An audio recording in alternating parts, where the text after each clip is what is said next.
Keadilan dan kebenaran itu berada kepada hari ini di KPU, karena terkait persoalan kebenaran itu adalah yang mutlak, yang mampu memutuskan suatu kebenaran. Sekelompok masyarakat yang tergabung dalam Aliansi Masyarakat untuk Transparansi Pilkada atau Mantik Kutai Kartanegara melakukan aksi unjuk rasa di kantor KPU Kutai Kartanegara, Tenggarong pada Kamis 4 Juli 2024.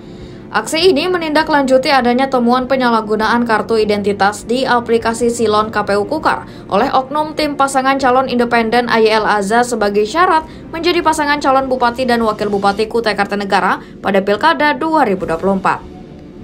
Koordinator Mantik Kukar Hasran menyampaikan sejumlah tuntutan, di antaranya keterbukaan KPU atas pencatutan nama dan dokumentasi masyarakat dalam data dukungan salah satu pasangan calon independen atau persorangan. Kedua, mereka menuntut pengawasan yang tegas dan profesional dari Bawaslu Kutai Kartanegara dalam pelaksanaan verifikasi data dukungan pasangan calon. Serta meminta kepolisian resor Kutai Kartanegara untuk menindaklanjuti secara hukum tindakan pemalsuan dan penyebaran data masyarakat sesuai ketentuan hukum yang berlaku. Tak berselang lama, para pengunjuk rasa melakukan konsolidasi dialog permasalahan bersama anggota komisioner KPU dan Bawaslu Kukar. Melalui tuntutan ini, Hasran meminta transparansi data dari KPU selaku penyelenggara pemilu. Minta kepada pihak yang berwajib, kepolisian, untuk menindaklanjutin atas adanya indikasi kecurangan terhadap pemalsuan KTP. Sejauh ini sudah ada berapa orang yang KTP-nya tercatut? Sejauh ini yang data saya terima sudah ada 66. Itu yang saya terima per 2 hari yang lalu. Nah, ini belum lagi nanti yang selanjutnya. Kemungkinan ratusan tuh, kemungkinan sampai ribuan juga tuh ada yang belum. Menyikapi hal itu, PLH Ketua KPU Kukar Rahman menjelaskan terkait transparansi data yang menjadi tuntutan Aliansi Mantik Kukar agar pihaknya dapat melayangkan surat permintaan secara resmi kepada KPU Kutai Kartanegara untuk dapat memperoleh data tersebut. Berkaitan dengan tata cara proses prosedur penyelesaian hukum, berkaitan dengan apa yang menjadi tuntutan kawan-kawan aliansi berkaitan dengan apa untuk mempublish data pribadi dukungan. Kami juga sudah sampaikan bahwasanya data tersebut merupakan informasi yang dikecualikan, dan silakan kalaupun mau meminta data itu secara resmi, silakan bersurat kepada KPU Kutai Kartanegara. Tentu saja ada mekanisme yang harus kami tempuh sampai dengan data itu apakah bisa diberikan atau apa tidak. Itu tentu saja ada prosedur dan mekanisme yang kami harus tempuh. Salah satunya misalkan melakukan uji konsekuensi. Uji konsekuensi ini kami sampaikan ke provinsi, baru kemudian nanti melalui provinsi itu akan sampai kepada KPU RI. Berkaitan ini adalah hal yang diatur di dalam PKPU KPU itu sendiri. Oke. Pak, tadi kan data itu kan dimasukkan melalui aplikasi Silon ya Pak. Ya. Nah, kira-kira itu dugaan nih apakah dari LO ya namanya atau langsung dari pasangan calon itu sendiri Pak? Nah, berkaitan dengan itu kita tidak mengetahui secara pasti ya berkaitan dengan data dukungan itu didapatkan terus sumbernya dari mana. Itu. Dalam hal ini kami juga sampaikan tadi bahwasanya prosedur data dukungan sekarang itu sudah digitalisasi. Berkaitan dengan data dukungan itu pasangan calon memiliki akun tersendiri ya berkenaan dengan penginputan data di Silon pasangan calon. KPU sudah dijelaskan tadi, KPU ini dalam posisi pasif.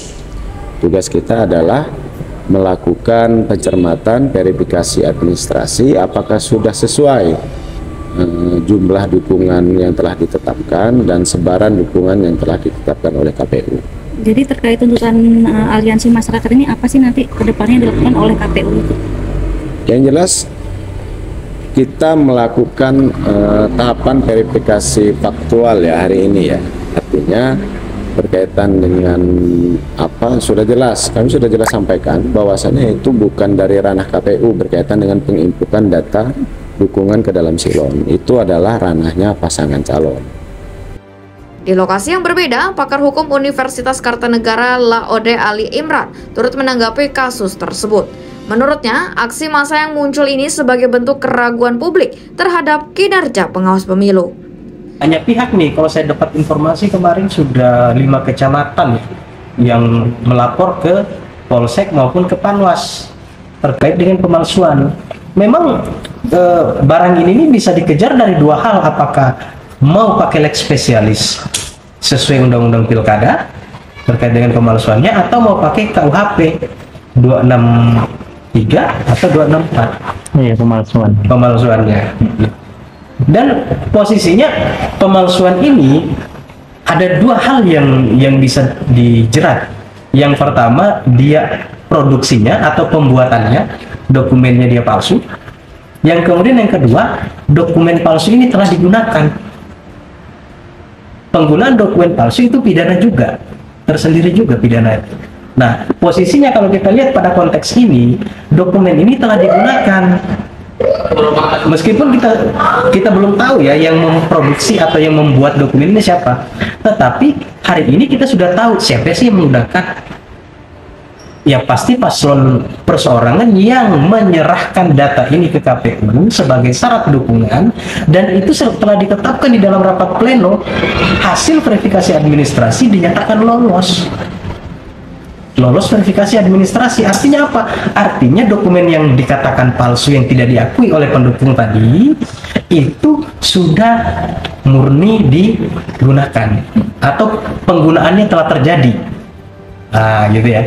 Nah, tinggal bagaimana ketajaman daripada pengawas pemilu sebagai aparat penegak hukum pemilu. KPU-nya juga, Bang? Ya, kalau KPU-nya dia tidak punya ini, dia tidak punya kewenangan untuk mengatakan itu palsu atau tidak, gitu ya, atau untuk menelusuri lebih jauh. Kenapa? Karena mereka terbatas oleh ketentuan juknis, peraturan. Mereka hanya mengecek kelengkapan yang kemudian pada akhirnya akan diverifikasi faktual. Gitu. Nah, disinilah ketajaman dari pengawas pemilu nih. Apakah ini akan dijadikannya sebagai satu dugaan pelanggaran kemudian ditangani atau tidak? Ini menjadi problem kita hari ini. Itu sehingga saya rasa dengan munculnya aksi-aksi massa seperti itu tuh, ini juga bagian daripada seperti keraguan publik terhadap kinerja pengawas, gitu loh. Kenapa? Karena masa menangani itu sebetulnya tidak lama. Menurut ketentuan Perbawaslu nomor 7 tahun 2022, saat diketahui itu 7 hari, setelah diketahui itu sudah harus ditetapkan statusnya ditangani atau tidak. Sementara ini isu beredar sudah lama, kan gitu. Udah berminggu-minggu yang lalu gitu kan. Nunung Budi, Nusantara Channel News melaporkan dari Kabupaten Kutai Kartanegara.